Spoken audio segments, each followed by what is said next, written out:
Hi, this is Ben Jacob. I'm in northern Uganda. I'm in a location called Gulu District, and we know that this is one of the areas of high malaria prevalence. I'm here with my colleague, Dr. Thompson Lakwa, and we're going to be conducting a program here talking about the usage of remote sensing data and newer technology for combating malaria in this location. Dr. Lakwa, can you explain to me a little bit about malaria in Gulu, please? Yeah, malaria, we are in one of the sub-counties called Unyama, in a village called Akonyi Beni, one of the sub-counties in Gulu district. Malaria situation right now, as the rains have started, has been increasing according to the malaria focal person attached to the district office. The number of cases for week 20 for this month has been 4,829 cases reported from health facilities. This is still increasing, and we believe the increasing cases are associated with breeding habitats.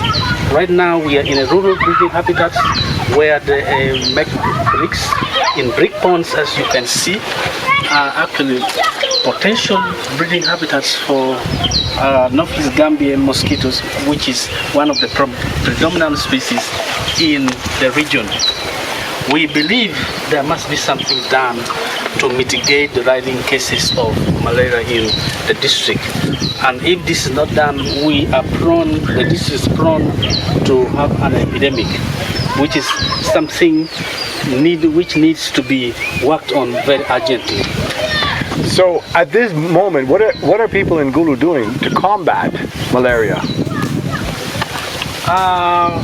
Interventions that are in place are in the mainly treatment, use of bed nets, health education. Correct. But indeed we need to do more to act on the vector, so that because once we are treated, the vectors are at large. Definitely with the rains that have started, it may be difficult to bring down the rising cases. So malaria in Gulu is very seasonal based on precipitation, based on what you're telling me. So you will have larger cases in certain specific time of the year. Am I correct? Correct. Malaria is associated with the seasons. In the dry season, the cases go down, but when the rains begin and the breeding habitats increase, we get lots of mosquitoes breeding in a number of places, and you get rising cases of malaria in the region. What are we doing for larval source reduction currently in Gulu? Larval source reduction is something that the Ministry of Health Malaria Control Program is planning. Okay. Right now we have a guideline for larval source management which is being prepared. We hope that can be on the way through to immediately get down the rising cases. And I think this is a most important strategy that must be put in place. However, we have challenges in mapping breeding sites, which something must be done. Better means of mapping must be brought in place. So one of the things that we're going to be talking about shortly is about the usage of different type of technologies, remote technology, for looking at these breeding habitats and also predicting locations where these habitats are occurring. So right now I would like to turn over the program to my colleague Dennis Loam, who will talk a little bit about the species and the emergence. Thank you. This is my colleague Dennis Loam, and he's going to be talking a little bit about the species and a little bit about the immature stages of Anopheles mosquitoes here in Gulu, Uganda. Thank you very much, Ben. My name is Dennis Loam. We're in northern Uganda in Gulu district. As you can see in the background, this is a typical breeding habitat for Anopheles gambiae in northern Uganda. In northern Uganda we have primarily three Anopheles mosquitoes. The predominant one is Anopheles gambiae, and we have also Anopheles fenestas and Anopheles arabiense. But now, right here, we've been trying to scoop in the water to check for the young stages of Anopheles, and most of them are Anopheles gambiae species here in northern Uganda. We have several spots like this all over this place. If you move around, you will see that, and if you look at the background, there are homesteads nearby, and these people here really have a terrible problem of malaria. Okay, so one of the things that we will be looking at is how to combat and how to locate these particular habitats, remotely speaking. So I would like now to begin talking about the drone technology and the usage of GIS. So this is a drone that we'll be using to locate these particular habitats initially. We'll be taking a GPS coordinate of the centroid of this particular habitat using the drone camera. Once we're able to capture that value, in other words, the reflux value that is coming off this particular habitat, I'm able to enter those red, green, and blue wavelengths into a GIS system with my colleagues here. What that will allow us to do is to now use those red, green, and blue wavelengths in a predictive model, which we refer to as a CRIG model, to find other particular habitats in this area. What that does is it allows us to find unknown habitats in regions where we have not sampled. And that, from my point of view, would be very vital, because we would be able to map in real time locations of Anopheles habitats for particular areas of treatment. This is our drone, and this will be our camera, which, as you can see, is a multi-angular device. It will be able to capture the location, particularly based on the GPS location. So the next exercise for us will be to take this drone, fly it over the particular habitat. That data then will be seamlessly entered into the GIS system with my colleagues here. So we're going to proceed forth now.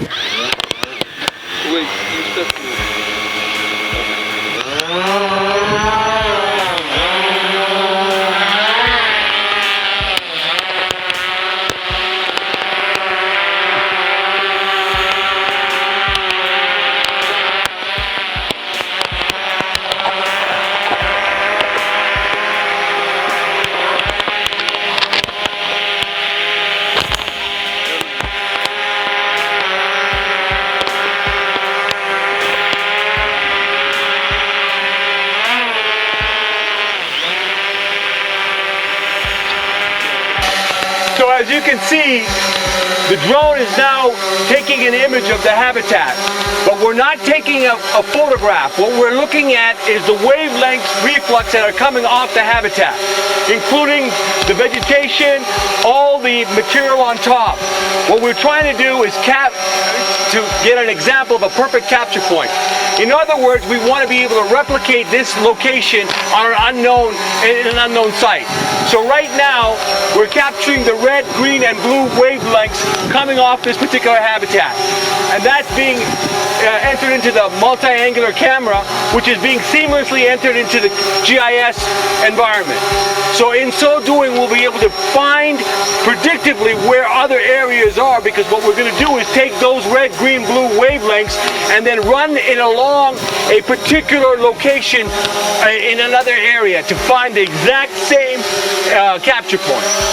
So I'm also here with another one of my colleagues, Chris Tingley, and Chris has just been looking at some of the larvae. Chris, do you see any larvae here? Actually, there is a couple of larvae of Anopheles mosquitoes here. What instar do you think those are, Chris? From the features, they are most likely to be Anopheles Gambi. Very good. One of the things that we're also going to be looking at is not just the habitat itself, but we're also going to distinguish whether the habitat is also productive. And the way we're going to be doing that is by taking a signal off a larvae. We have conducted these exercises before in places like Cambodia, and we found that if I'm able to find an RGB value, in other words, a red, green, and blue wavelength value off an Anopheles gambia, then by running that particular signature on top of the predicted habitats, we can also determine areas of productive versus non-productive habitats. So we would be able to now prioritize treatment based on productivity. One of the key factors with our technology is that a signal, because we're looking at sub-meter resolution technology, we will be able to amalgamate handheld wavelength data with satellite data inside of a remote sensing device such as a drone. In so doing, we'll be able to predict localities, even seasonally, based on the signature of the larvae as well as the signature of the habitat. So, Tom, let me ask you, how do you feel about this technique that we'll be using now, as compared with what people have been using in the past? Yeah, this technique will help to fasten the mapping of vector breeding sites. Initially, and what we use right now is the traditional method of walking in the bushes and trying to identify mosquito breeding places. And as we are aware, mosquito breed in very many places, some in very small places, but this small machine here will be able to detect even the smallest breeding site which an individual on foot may not be able to detect. So it will fasten the mapping and it will help intervention to be taken timely. So, this is a cost-effective methodology, obviously, and we're talking about mapping in real time. Hi, this is Ben again, and what we're going to talk a little bit now is about the GIS technology behind the drone technology. So what I would like to show you is a few of the GIS data in order to predict the locations of these anopheles habitats. So as you can see right here, I have a matrix overlaid over some satellite data of Gulu. And what I'm doing here is basically looking at the grid as a subsample data set of these capture points. So I used the GPS point that was taken of the capture point, and now I overlaid it onto the sub-meter data. In so doing, I was able to now amalgamate that with the drone data. So in so doing, we now have capture points associated with GPS points of the Anopheles habitats. In the corner here, you'll see a land use land cover map that I made showing you the distribution of the different type of land cover classifications, including water, ground, and other agro-pond classifications. Furthermore, I was able to look at this three-dimensionally by looking at contour digital data. This is a digital elevation map of the GPS points of the Anopheles habitats. So we're able to now look at the elevational areas based on the GPS capture points. Once I'm able to do that, I'm also able to look at vegetation data. Is vegetation important to Anopheles habitats? We know that there are different habitats that are associated with different distributions of different levels of vegetation. So now, once again, we have contour maps and vegetation maps created for our capture points of the Anopheles habitats. This is the drone capture point of the Anopheles habitat that we were looking at the field level. As you can see, that these are the areas, and the red points being depicted here are the GPS coordinates of these Anopheles habitats. Once I'm able to do so, I'm able to now, using MAC products, retract or synthesize a RGB value. The RGB value now is giving us the reflection, as we talked about in the field, or the reflex data of the capture points. In this case, you can see that the red, green, and blue wavelengths are being delineated by the GIS. This is vital to what we're doing, because this is what is a capture point wavelength. So now, what I'm doing after that is I'm also able to now, because of the precision of our drone, able to get a signature of the Anopheles larvae itself. So, as we were talked about at the field level, we're now able to capture not only a spectral signature of the habitat, but a spectral signature of the larvae. In so doing, we're able to now differentiate habitats that are productive or non-productive predictively. After this, we're now able to put this into a Krigg model. This in GIS, what it does is it takes those RGB values and literally runs pixel by pixel over the sub-meter resolution data. What that does is it allows us to predict locations of unknown habitats. In this case, not only unknown habitats that have larvae, but also unknown habitats that don't, seasonally speaking. So, in this case, as you can see, I have a capture point being krigged or interpolated over the satellite data. In so doing, I'm able to predict locations of other unknown Anopheles habitats. Here you see a capture point location with a 1 kilometer buffer around each of them over the gridded satellite data. These points being delineated are actually predicted unknown Anopheles habitats. So finally, we have a mechanism prior to the ground validation itself of known GPS points of unknown Anopheles habitats.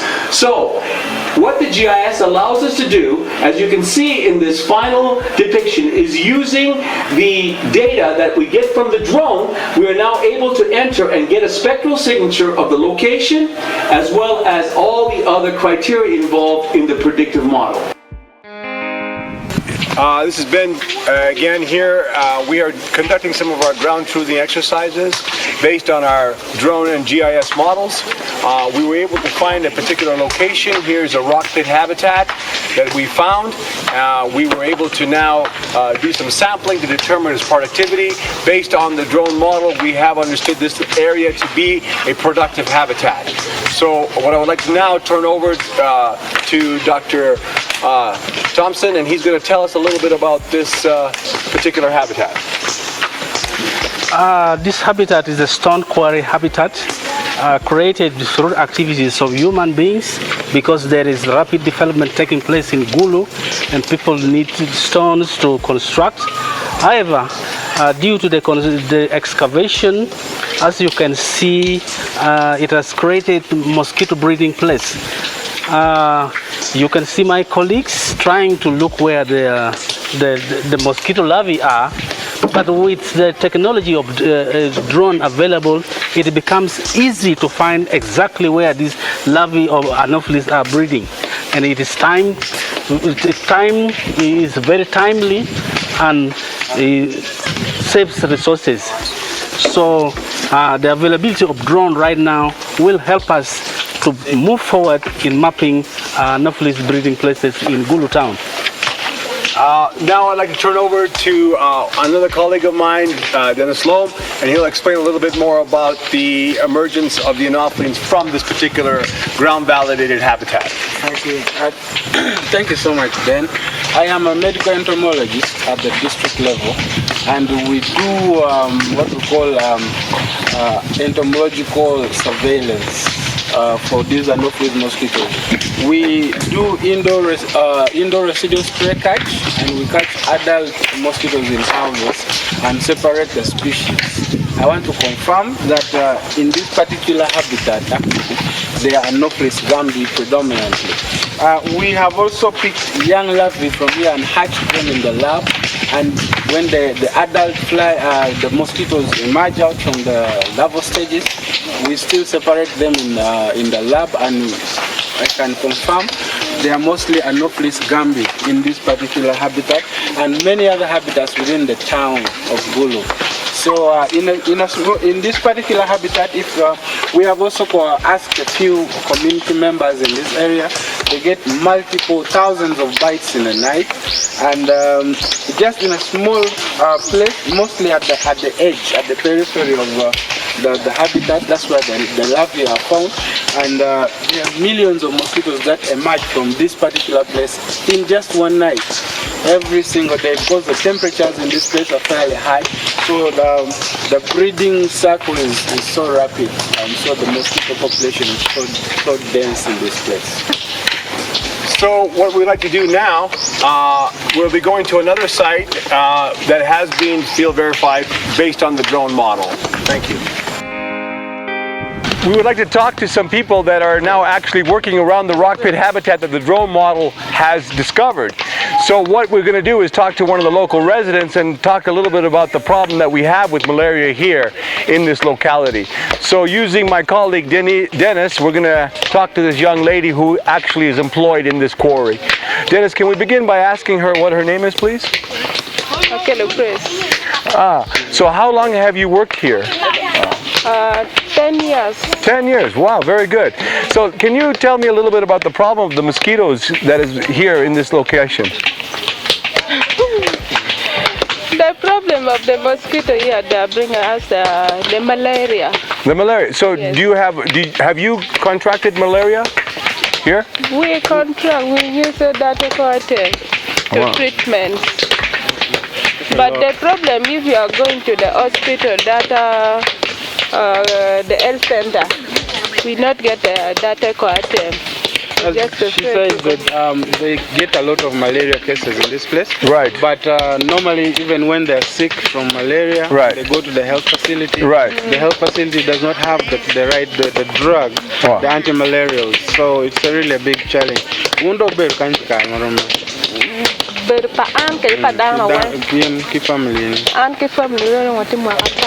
She has been in this area for over 10 years, and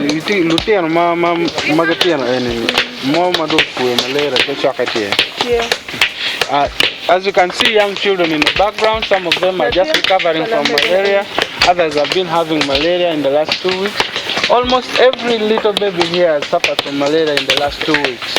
So it's really a serious case. Yeah. So one of the things that we want to do with our drone technology is we would like to find sites like this for intervention to prevent malarial transmission in this high endemic area.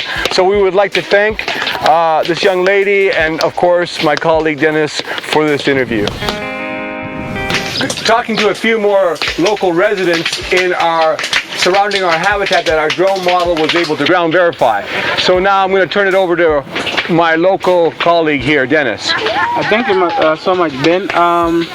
We have been interviewing and asking these local residents the people who are staying within this area were at the stone quarry where they are doing the stone work, and this is where the Anopheles mosquito is breeding so heavily.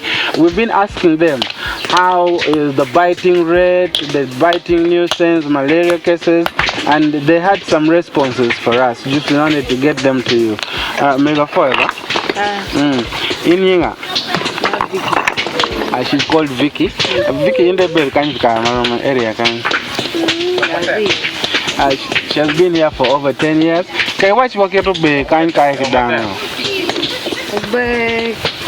Kan chako kay daman chaka chaba par ke mi fiam ana dum pin cher ka women be chako kay dan. She says the mosquito bites actually start very early in the day. From 6 p.m. as it starts getting dark, they're already getting a lot of mosquito bites. Grace, the new to work on